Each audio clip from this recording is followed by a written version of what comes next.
लद्दाख के पुरशकोह पहाड़ों की आगोश में दरियाए इंडस का नज़ारा बहुत ही खूबसूरत और दिलफरेब है। अनगिनत बस्तियों और शहरों को सैराब करने वाला इंडस रिवर ही दरियाए सिंध कहलाता है। चीन की कैलाश पहाड़ियों में मानसरोवर झील दरियाए सिंध का असल मंबा है, जहां साफ शफाफ चश्मों और बुलंद तरीन ग्लेशियर्स के पानियों से इसका आगाज होता है।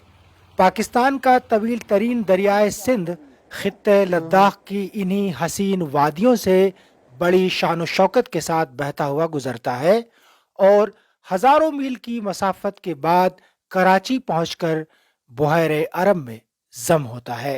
ये इंडस रिवर आगे चल के तकरीबन यहाँ से 25-30 किलोमीटर के फासले पे जाएंगे तो ज़ंस्कार एक दरिया है, उसमें इसका संगम होता है और फिर इन दोनों दरियाओं का संगम एक बन के बहता है गिलगित बल्तिस्तान की तरफ। हम आपको अब यहाँ से जो है ज़ंस्कार के संगम पे ले चलेंगे और फिर आपको बताएंगे कि यहाँ से कैसे अपनी जो दरियाए सिंध है वो अपनी ताकत पकड़ता है। लद्दाख की मरकजी पहाड़ी सिलसिलों के दरमियान से गुजरने वाला दरियाए इंडस एशिया के तवील तरीन दरियाओं में से एक है। रास्ते में पड़ने वाले तमाम नदी नालों को ये अपने आप में समोते हुए चलता है। ये लद्दाख की वादी ज़ंस्कार है। दरियाए सिंध यहाँ दरियाए ज़ंस्कार से मिलता है, जिसका पानी कदरे मटियाला है।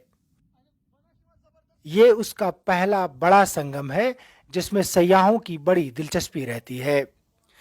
ज़ंस्कार संगम के नाम से मारूफ ये मकाम राफ्टिंग के लिए भी मशहूर है। कहा जाता है कि राफ्टिंग के लिए ये दुनिया का बुलंद तरीन मकाम है। जहाँ हम खड़े हैं ये इलाका ज़ंस्कार है, यानी लद्दाख की एक और वैली है और यहाँ से दो दरियाओं का संगम ताकत और ज़्यादा ताकतवर होकर के फिर ये बहता है। आप मेरे पीछे जो पहाड़ी हैं वो देख रहे हैं, ये बटालिक सेक्टर है और बटालिक सेक्टर के बिल्कुल बगल में पाकिस्तान है।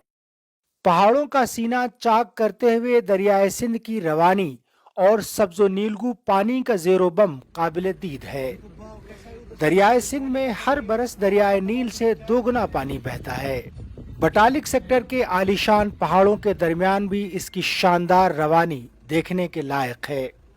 लद्दाख के बेशतर इलाकों में ये पहाड़ों के बीच से गुजरता है, ताहम पाकिस्तान में ये ज़्यादातर मैदानी इलाकों में बहता है।